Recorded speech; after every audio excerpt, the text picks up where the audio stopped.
everybody, welcome to our YouTube series. Living and Love Abroad. We hope you guys enjoy as we bring you these journeys of love with different couples. So watch and enjoy.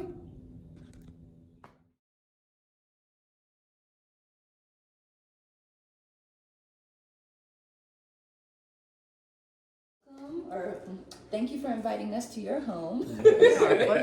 And we just want to start with you guys just giving an introduction of yourselves, and then just going into your love journey, how you guys met. Oh, fantastic. Okay. All right, well, my name is Damon, And I'm Todd. and our love journey met...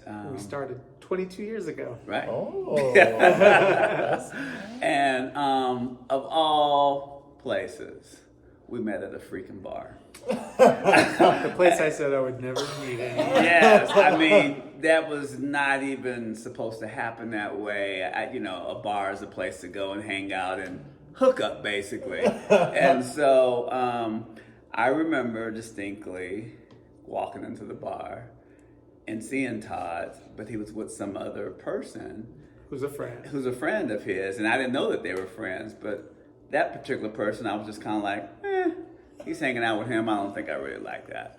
And so, so I wasn't even really going to approach. Todd. And then it was further, the night had gone on, and I remember seeing the friend leave. Yeah, my friend left. And this particular bar had an outside area where you can go and hang out, and they have picnic tables and stuff like that. And so Todd was wearing certain kind of clothing, and I was like, okay, I see what's up. He's fine. I see what's happening here. So I went in the back, and he was sitting in the back, standing up against the fence. And I was kind of like Given my lean, you know. yeah, How you do. he was trying to give his gangster lean on, like sitting in the back. And I'm looking, and I didn't know he could see me. I couldn't see him. His face was in the shadows. I could only see like from his chin down. Right. But I could tell he was looking at me. Right. So then he started posing, and so I'm checking him out, and then he had his foot up against the fence, and Trying to be all James Dean-like. yeah, and it slipped down, and I thought, oh, is he drunk? I was like, I don't know. I mean, my mind was like, I don't know if I want to go over there. But then again, I went over and I just said, hey, what's up? And we started engaging, and Turns out that I was not drunk. turns out that he was not drunk. As we 22 years into it, you start realizing it's just, it's part of who Todd I'm is. clumsy. He's got a little clumsiness about him, which is one of the reasons why I love him even more.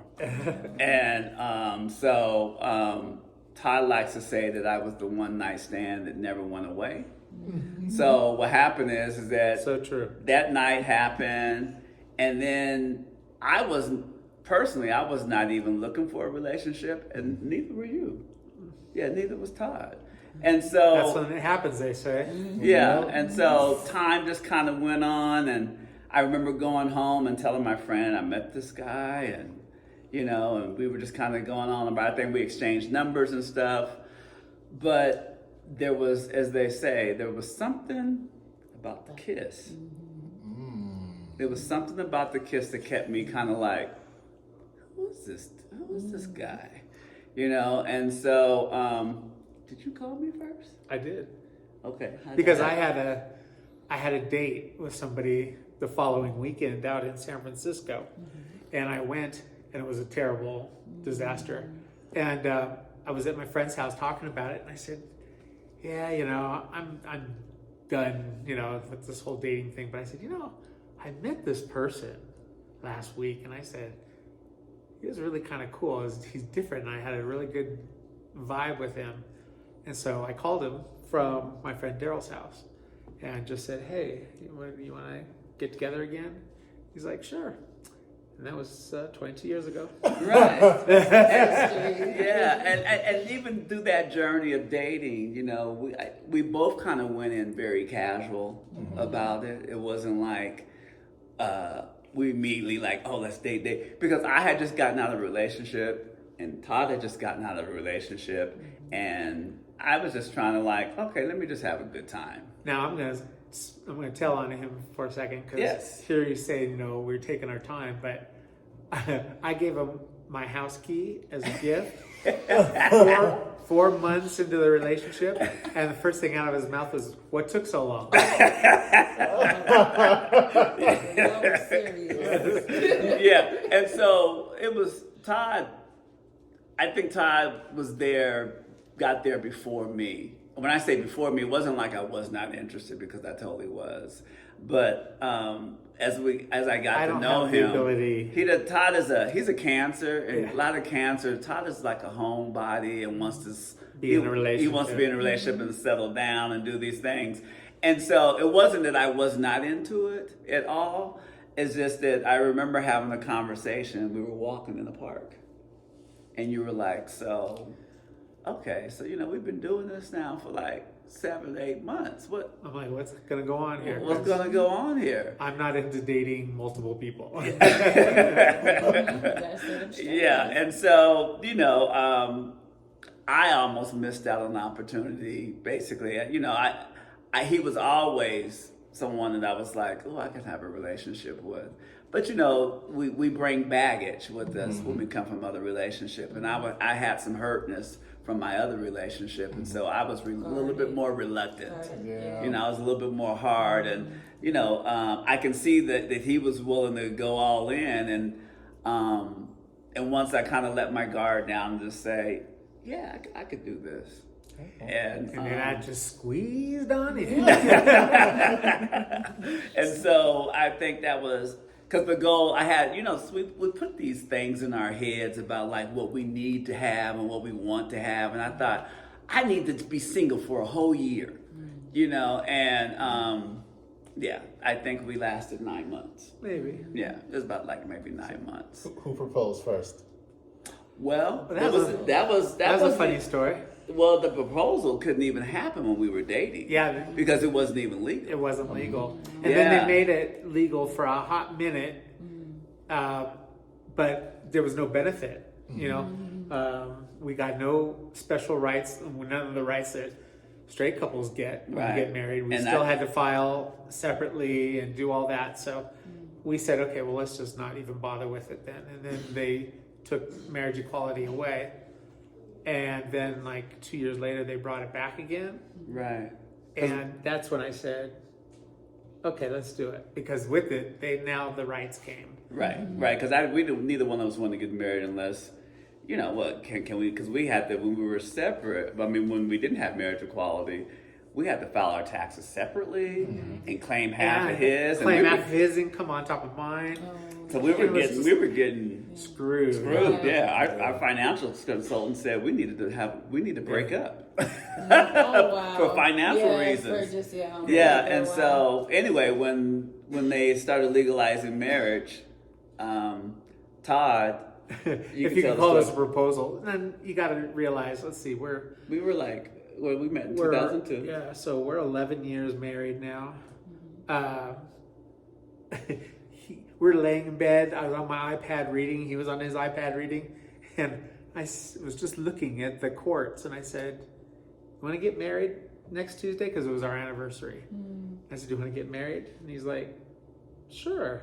I said, "Okay." I said, "Okay, well, we're getting married next week." And that was it. Yeah, we just went to the courthouse. We didn't want nothing fancy. We just wanted to have like a real small core of immediate people. Yeah, we had about 10 About 10 10 of our people closest there. friends there. And Not a dry eye in the house. it was perfect. It was just perfect in every way. It was very casual, and it represented us. We had I think we even had flip flops and linen pants and a little shirt. It was just something just real chilled. Yeah. And we didn't even go anywhere. But because we just Well, thought, we went to lunch after. I was at work. right, you had to work. Yeah, I was at work, and then I left early We did that, and then we went out to lunch after. So Correct. that's how we did our marriage.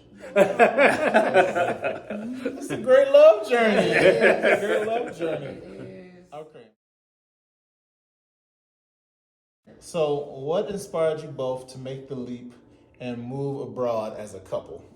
Woohoo! Okay, so yeah, that's a good story. Well, so for my 50th, Right. we went to Bali, and that was our first time for both of us. We both love to travel, but we'd never traveled that far. And when we went to Bali, we were so immersed in this Zen, tranquil existence that, and we were there for 2 weeks. that when we came back, I was working in corporate, Damon was working in sales, and it's like reality just slaps you in the face. And all that tranquility that we just spent all this time in was gone in Yeah. a second. I remember we came home. We said, "This is I some was like, bullshit." Yeah.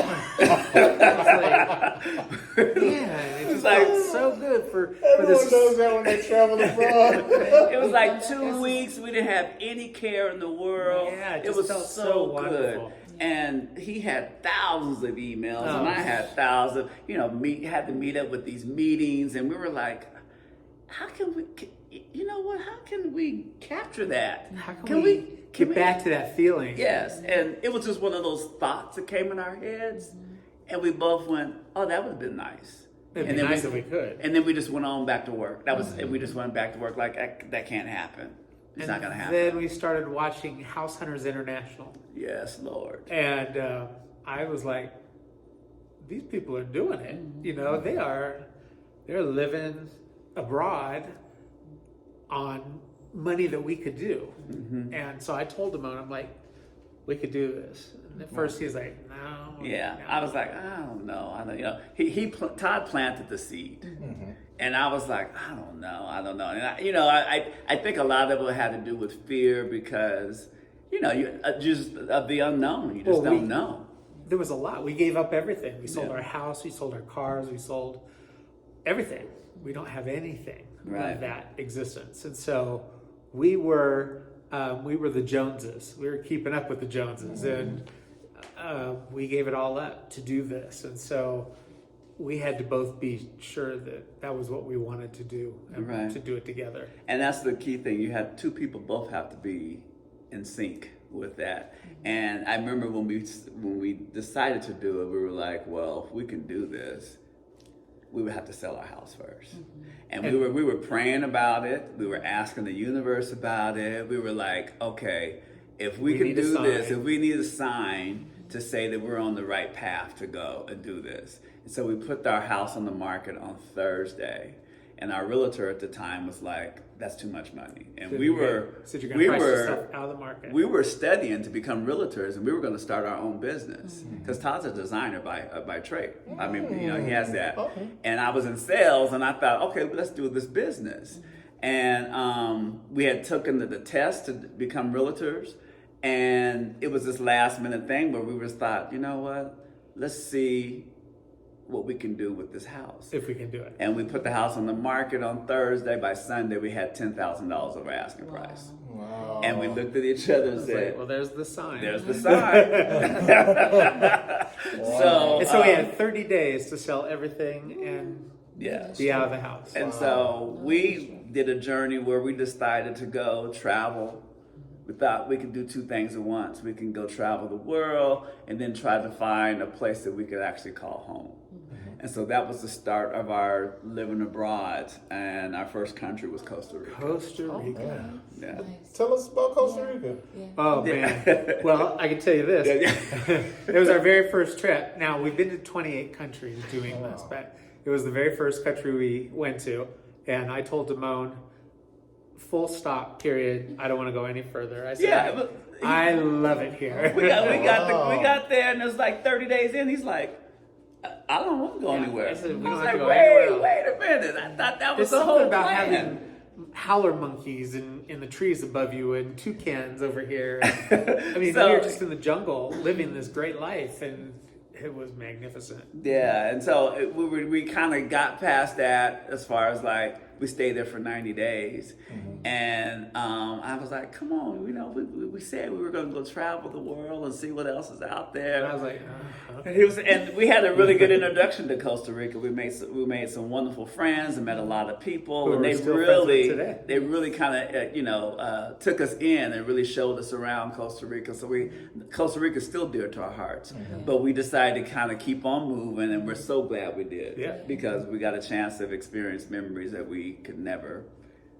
If we wouldn't have done that, we would have missed out on everything. So many different things.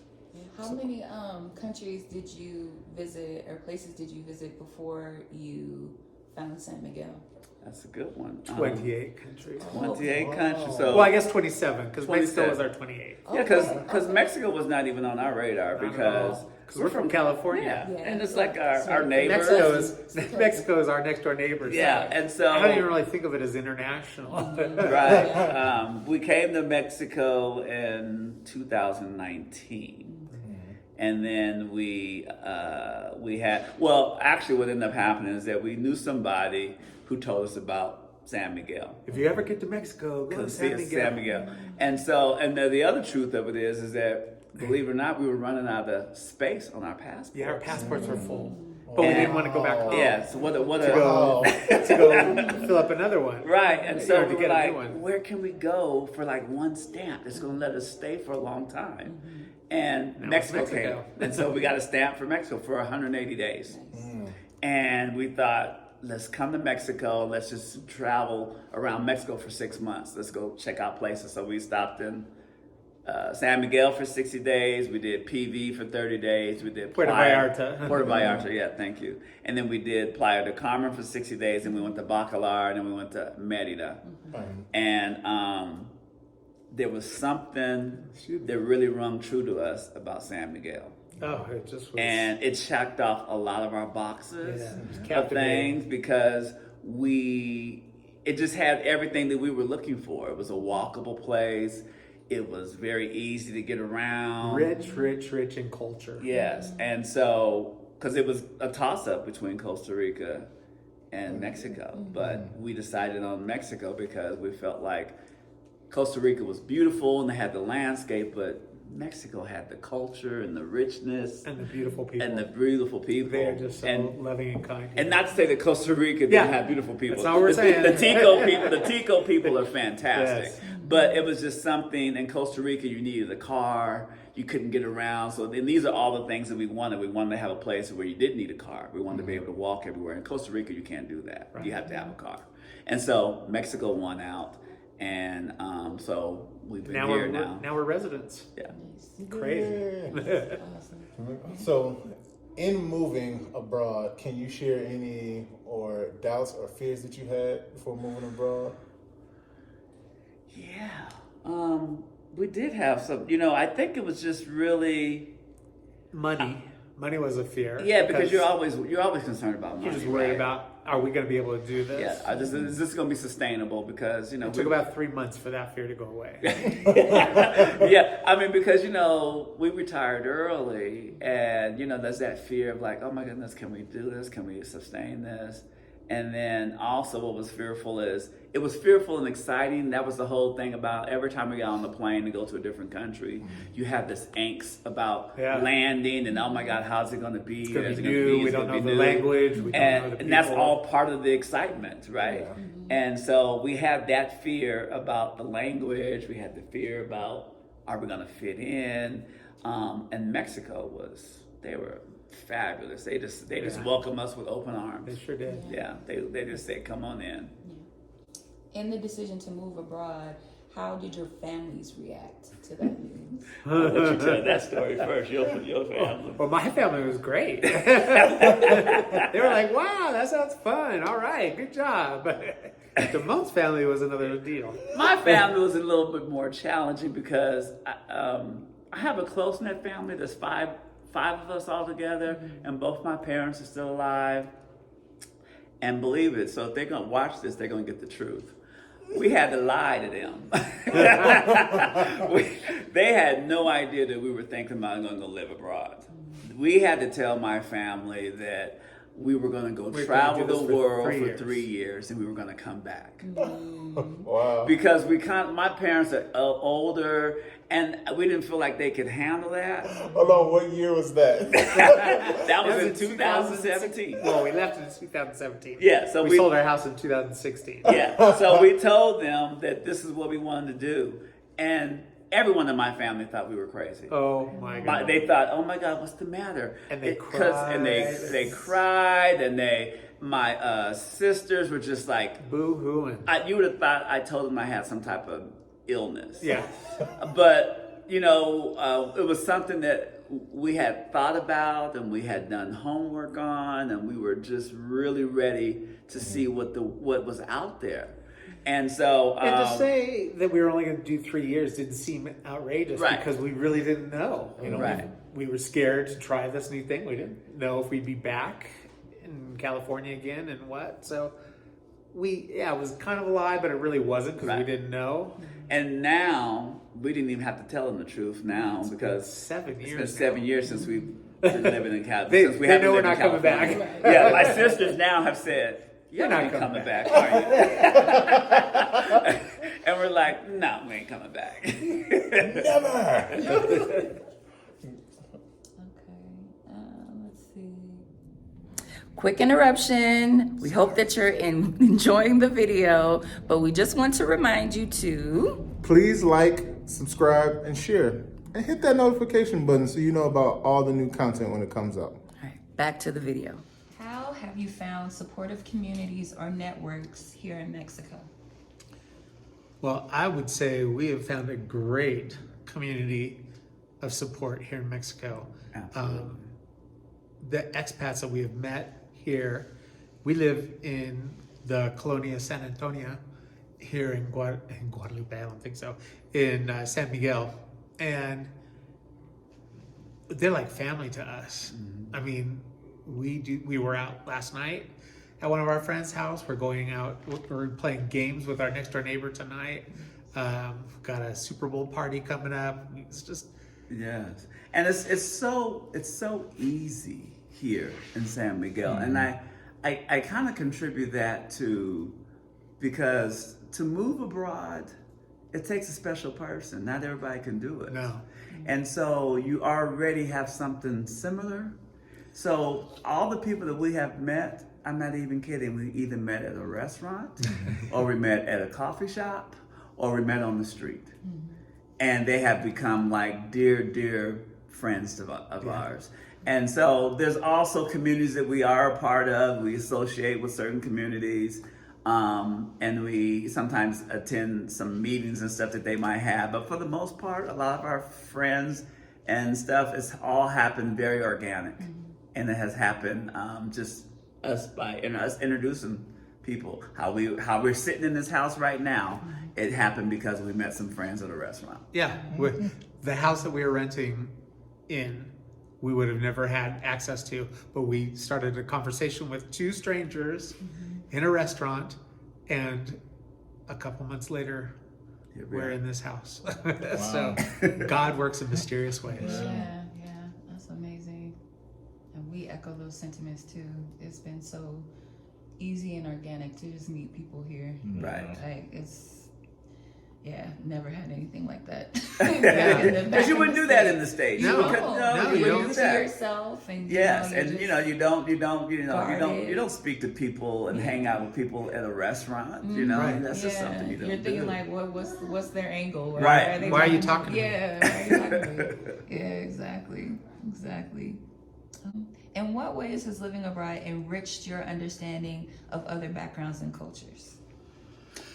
Wow, that's a good one. Mexico, I'm going to say Mexico enriched our lives culturally on so many levels. Mexico, if you don't know, is so culturally rich. There's so many festivals and so many celebrations and so many ways that they give thanks to God and to, the universe for everything they have, which isn't always a lot. And they're very thankful and they're very blessed, and I love being a part of that. Yeah, and it also has enriched even our relationship too, just by being to participate in some of the things in the events. But also, I look at Mexico as very similar to the African American culture, because it's all about family. You see, if you're walking on Sundays, it's so nice to see the families and the grandparents and everyone's coming from church, going walking through the park and having ice cream, and we can walk our streets down here and you see families piled into a house, you know, having dinner, sitting down, having it. So it kind of reminded me of my culture. And so it felt like I was very comfortable being here. And they're, you know, they're just, plus the kindness of who they are. Very kind. Yeah. Very kind. So what things have you done to like embrace and adapt to like Mexico's culture? Hablo español. See. You know, that is definitely still a thing that we are working on, because we said we didn't want to be here unless we could speak the language. Right. So we try really hard to speak the language. But some of the things that we have learned and adapt, if one thing for sure, we always laugh about it. If you don't know, you'll know when you move to Mexico. Mexico will teach you patience. Because there is nothing of urgency here in Mexico. And you know, it's a curse to gringos, but it's a gift also, because you learn to able to kind of let things go and not have to be so in a rush to do things. And they're on cruise control here. Yeah. They just chill. If I'm gonna come next week, or I'm gonna be there next week. No, you know, they don't have that sense of like, I got to get stuff done. Like we come from that environment where everything is right. You said you were going to be here at this time. Yeah, and so and you're 5 minutes late. What's up with that? Right. So we have learned how to deal with patience. We have learned how to deal with dealing with different cultures and embracing it. You know, there are festivals, the fireworks, everything that goes with it that don't we love move to about Mexico if you don't like noise. Yeah. And so, you know, it's one of those things that you just pick up and you learn while you're here. But I tell you, I wouldn't give it up for nothing, because we love the slow pace. We have adapted that into our lifestyle. Oh my gosh, so well. And so culturally, they've helped us to kind of just like sit back, chill out, relax. And our biggest thing that we decide about is what we're gonna go eat. Yeah. What we're gonna go eat today. Yeah. You know, and it's so nice. Yeah, I have to say that's right. Yeah. What have been some of the biggest challenges you've faced as a couple and maybe as individuals being here in another country? Well, I'm going to tell you, the biggest obstacles we've ever faced in a country was in the United States of America.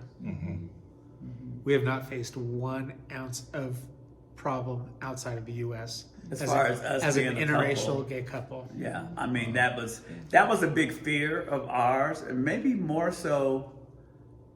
I think I might have had it more than Todd, and even my immediate family was like, "Y'all gonna go travel the world? What? Wait a minute, you know?" Because my mom were like, "Is there gonna be any black folks there tomorrow?" You know, and so you don't know until you step outside the United States. But for the longest time, when we were traveling, I didn't even sign up for the Airbnbs. I let Todd do it, because I thought, if they're going to discriminate, they can discriminate. They're probably not going to discriminate against him, but they would discriminate against me.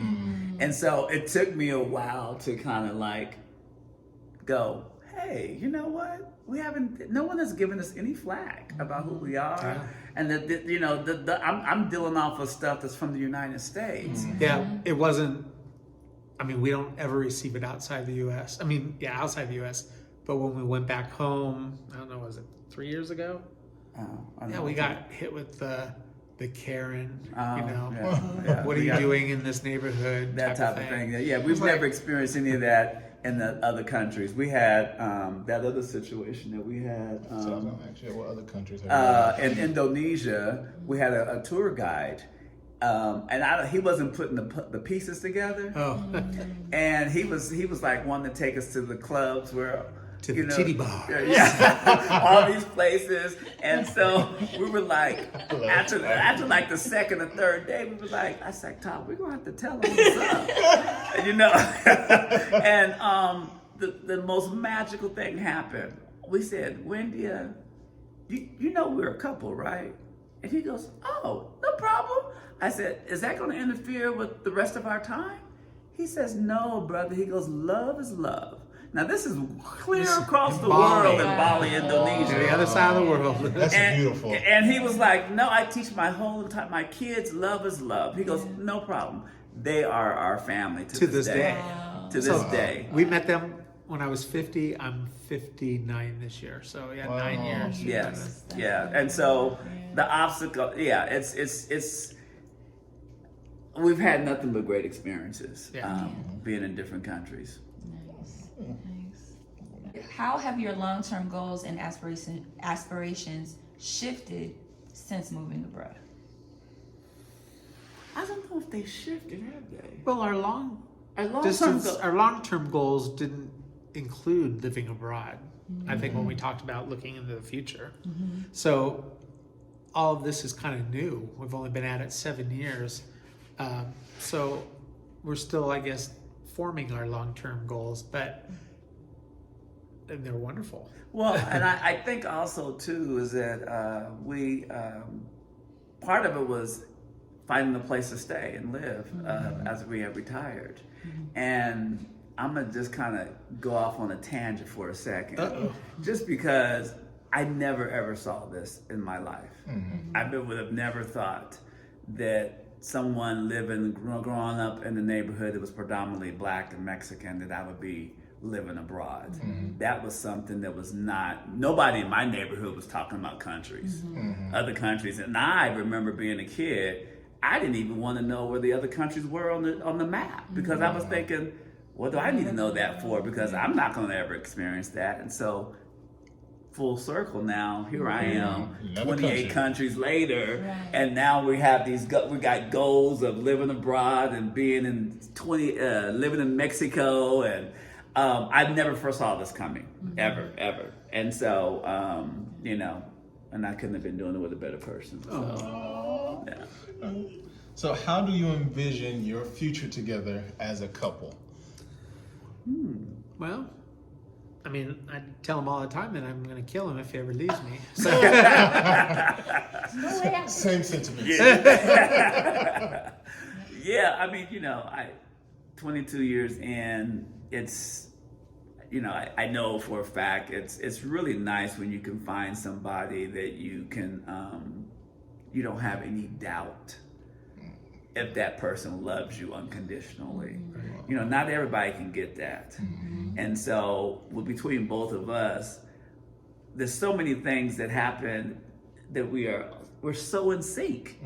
We're like so in sync. I mean, I could wake up and I could go, you know what, Todd, I think we need to make this phone call. He goes, oh my could God, you get out of my I'm thinking head? the exact same thing right this thinking minute. That. We do that all the time. All the time. And so we're so much It's almost in sync. kind of bizarre. Like two way. peas in a pod. Right. Yeah. And so I mean, it makes so things crazy. it makes things so easy too. And so I can't even imagine living my life with somebody else. Yeah. And so it's just a beautiful thing, and you don't really slowly put the gun away. Yeah. No, I mean, I just know that a lot of people in the world haven't experienced love like that before, and we're very fortunate, and we could not be happier. So I can't imagine not sharing my life with Todd. So we're hoping that we can continue as God has come keep us alive. Yes.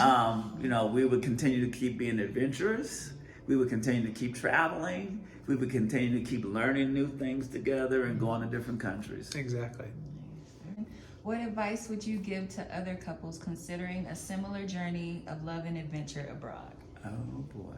Don't wait. Do not wait. Our biggest regret is that we waited too long. Yes, I think, and hats off to you guys. We're so happy that someone of your guys' age is doing something like this so early. Because when we started, everyone that we had met that was the common thread. Was we met people in their 60s, their 70s, and their 80s, and they all said, "Oh my God, we wish we'd have done it in our 50s."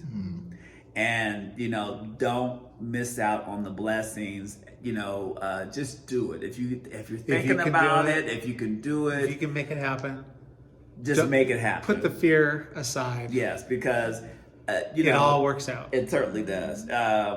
We didn't want to be in our 70s climbing Machu Picchu. Right. We didn't want to be experiencing all that. We wanted to see it was life. rough at 52. Right. We wanted to see life, while we can, and we all know that we ain't promised tomorrow. Right. So we wanted to be able to get out there and try to experience and see all we can see. So if people are out there, if you're contemplating it, go and spend some time at different countries. Do not listen to the propaganda of different places in the United States.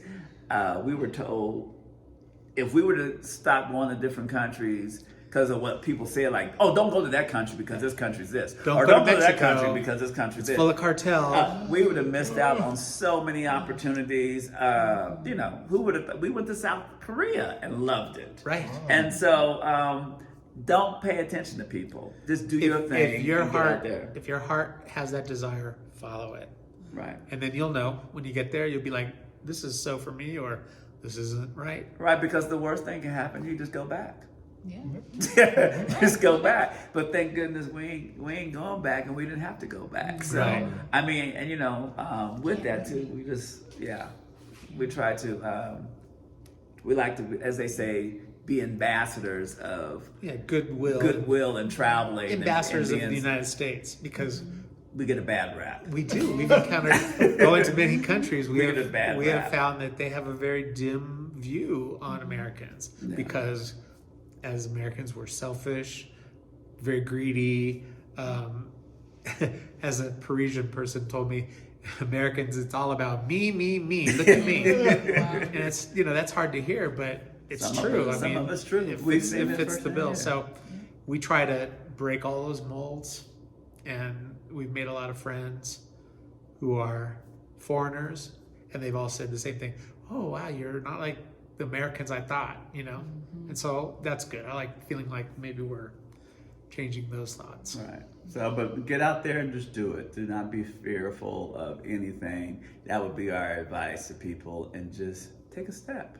Take a step in faith and get out there. Yeah, it's a big world out there until you get out there, and then it's very small. Yes.